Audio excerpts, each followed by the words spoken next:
سنتی عند فساد امتی فله اجر 100 شہید او کما قال علیہ السلام۔ میرے بھائیوں، بزرگوں اور دوستوں، اللہ رب العزت نے کم و بیش 18,000 مخلوقات کو پیدا فرمایا ہے۔ ان ساری مخلوقات میں سب سے بہتر، سب سے احسن، سب سے اعلیٰ اللہ نے انسان کو پیدا کیا ہے۔ یہ انسان ذات کے اعتبار سے قیمتی نہیں ہے، صفات کے اعتبار سے قیمتی ہے۔ ذات کے اعتبار سے تو اتنا گندا ہے اور اتنی گندی چیز سے اللہ نے بنایا ہے کہ اگر اس کے ہاتھ میں لگ جائے تو گھین آنے لگے، اس کے کپڑے میں آ جائے، لگ جائے تو دھوئے بغیر چین نہ آئے۔ اتنی گندی چیز سے بنایا ہے اللہ نے، جو اس کو قیمتی بنایا ہے، اعلیٰ بنایا ہے، سب سے اونچا بنایا ہے اور سب سے زیادہ محبوبیت والا بنایا ہے، وہ اس کی ذات کے اعتبار سے نہیں بنایا، اس کی صفات کے اعتبار سے بنایا۔ ایسی ایسی صفات اس کے اندر رکھی ہیں، اگر اس نے اپنی صفات میں کمال درجے تک پہنچا دیا اور صحیح معنوں میں جس طرح اللہ چاہتے ہیں اس طرح سے اس نے اپنے آپ کو بنا لیا تو خدا کی قسم فرشتوں سے زیادہ مقام اس کا، اور زمین آسمان کی کوئی حیثیت نہیں ہوتی۔ سب کے سب اس کے خادم اور غلام ہیں۔ انسان کو اللہ نے بادشاہ بنایا، ساری کائنات پر غلبہ دیا ہے، ساری کائنات سے اچھا بنایا ہے اور سب سے اونچا مقام دیا ہے کہ انسان جنت میں جائے گا۔ کون جائے گا؟ ارے کون جائے گا؟ فرشتوں کو بھی اللہ جنت نہیں دے گا اور جنت کی نعمتیں نہیں دے گا۔ جنت انسان کے لیے بنی ہے، اس کی نعمتیں انسان کے لیے بنی ہیں، اس کے محلات و مکانات انسان کے لیے بنے ہیں، اس کی حوریں اور اس کا حسن و جمال، اس کی تابعداری فرما برداری انسان کے لیے بنی۔ اسی لیے اس انسان پر محنت کے لیے 1-2 لاکھ نہیں 1.25 لاکھ نبی پیدا ہوئے۔ چیزیں قیمتی ہوتی کہ چیزوں کی محنت کے لیے لوگ آتے، مال قیمتی ہوتا تو مال کی محنت کے لیے لوگ آتے،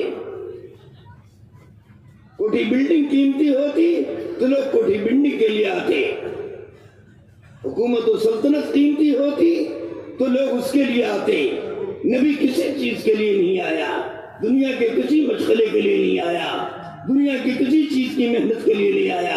خدا کی قسم انسان قیمتی ہے، اس کی محنت کے لیے اللہ نے بھیجا، لیکن انسان نے اپنی قیمت گھٹا دیا، اپنے آپ کو ذلیل کر دیا، خدا کی نگاہ میں مردود قرار دے دیا۔ کیوں؟ یہ چیزوں کا ہو گیا۔ کس کا ہو گیا؟ چیزوں کا غلام ہو گیا، دکان کا غلام ہو گیا، حکومت کا غلام ہو گیا، مکان کا غلام ہو گیا، چیزوں سامانوں کا غلام ہو گیا، جس کی وجہ سے اللہ نے اسے ذلیل کر دیا۔ یہ غلام بننے کے لیے نہیں آیا تھا، یہ آقا بننے کے لیے آیا تھا، یہ سردار بننے کے لیے آیا تھا، یہ اونچے مقام کے لیے آیا تھا، یہ دنیا میں کسی کا ہو کر نہیں آیا، خدا کی قسم اللہ کا ہو کے آیا۔ کس کا ہوگا؟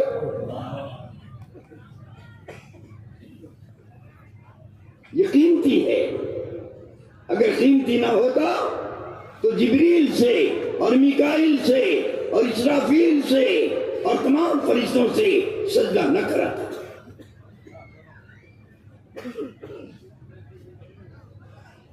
لیکن ہم نے کبھی اپنے آپ کو قیمتی نہیں سمجھا، بھینس کو قیمتی سمجھتا ہے، اور اس پر رات دن محنت کرتا ہے یہاں تک اس کا گوہ منہ صاف کرتا ہے. سوچو آپ کتنا ذلیل ہو گئے. کھیتی پر یہ محنت کرتا ہے اور دکان پر یہ محنت کرتا ہے, کوٹھی بلڈنگ پر یہ محنت کرتا ہے. جو انسان قیمتی ہے یہ اس پر محنت نہیں کرتا.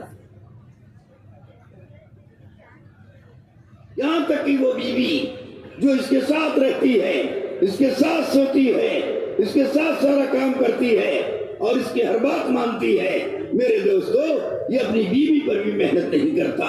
میری بیوی اللہ کی فرما بردار بن جائے, مطیع بن جائے, نبیوں کی سنتوں پر آ جائے اور ان کے طریقے زندگی پر آ جائے, تاکہ میری بیوی میرے ساتھ جنت میں جائے اور میں جس طرح دنیا میں ایک ساتھ رہتا ہوں جنت میں بھی رہوں, اور میری بیوی دنیا کی حوروں کی سردار بنے, دنیا کی حوروں سے زیادہ اس کا حسن و جمال بنے اور دنیا کی حوروں سے زیادہ یہ قیمتی بنے. میرے دوستو اس کے لیے ہم نے اور آپ نے کوئی محنت نہیں کی,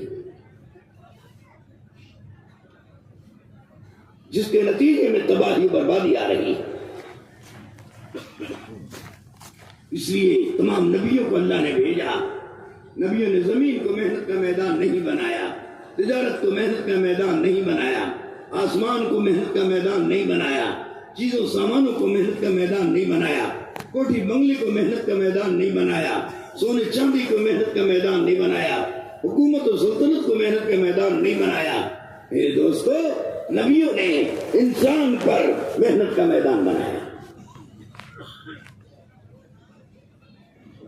کیونکہ انسان ساری کائنات کا خلاصہ ہے, ساری کائنات کا خلاصہ ہے.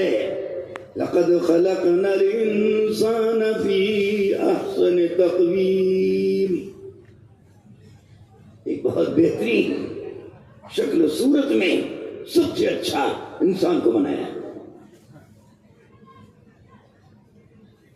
اس لیے انسان کی تربیت کے لیے, انسان پر محنت کے لیے, انسان کے دل کے رخ کو صحیح طرف قائم کرنے کے لیے اللہ نے حضرات انبیاء علیہ الصلوۃ والتسلیم کو بھیجا,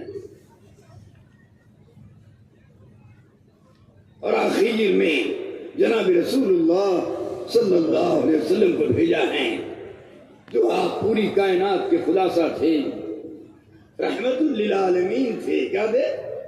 رحمت للعالمین تھے. اور آپ کا اتنا اونچا مقام ہے, اتنا اونچا درجہ ہے, اتنا اونچا مرتبہ ہے, پوری کائنات کے خلاصہ ہیں. رب العالمین کہہ رہا ہے, رحمت للعالمین سے کہہ رہا ہے, اے محمد صلی اللہ علیہ وسلم, اگر آپ کو پیدا کرنا نہ ہوتا تو میں کسی کو پیدا نہ کرتا. آئے ہیں سب سے آخر میں, نبی بن کر کے آئے, اور ان کی امت آخری امت بن کے آئی ہے. لیکن یاد رکھنا قیامت کے میدان میں سب سے پہلے محمد صلی اللہ علیہ وسلم کو اٹھایا جائے گا. کس کو اٹھایا جائے گا؟ محمد صلی اللہ علیہ وسلم کو اٹھایا جائے گا. سب سے پہلے حضور صلی اللہ علیہ وسلم اپنی قبر مبارک سے اٹھیں گے اور نکلیں گے اور کھڑے ہوں گے. اس کے بعد صدیق اکبر نکلیں گے اور کھڑے ہوں گے. اس کے بعد عمر فاروق نکلیں گے اور کھڑے ہوں گے. اور آپ صلی اللہ علیہ وسلم کا داہنا ہاتھ صدیق اکبر کے کندھے پر ہوگا, بایاں ہاتھ حضرت عمر کے کندھے پر ہوگا, اور آپ جنت البقیع کی طرف تشریف لے جائیں گے.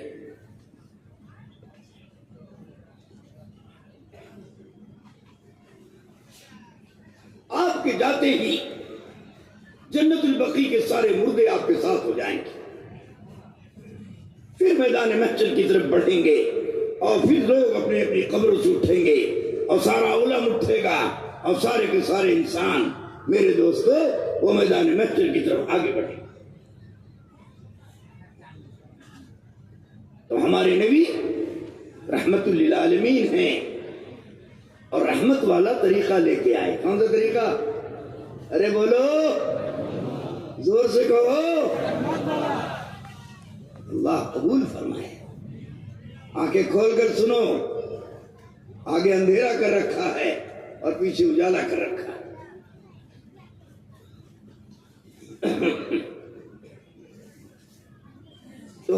پاک صلی اللہ علیہ وسلم کو اللہ رب العزت سب سے پہلے کھڑا کرے گا، پھر ساری مخلوقات اٹھے گی اور میدان محشر میں صرف انسان جائے گا۔ کون جائے گا؟ ارے کون جائے گا؟ نافرمان بھی جائے گا اور فرما بردار بھی جائے گا، اور وہاں سے اس کا حساب کتاب شروع ہوگا۔ ایک انسان ہے جس کا حساب لیا جائے گا، سمجھے؟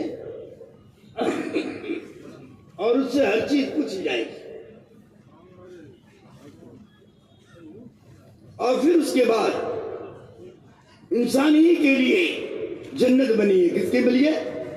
ارے بولو۔ اور انسان ہی کے لیے جہنم بنی ہے۔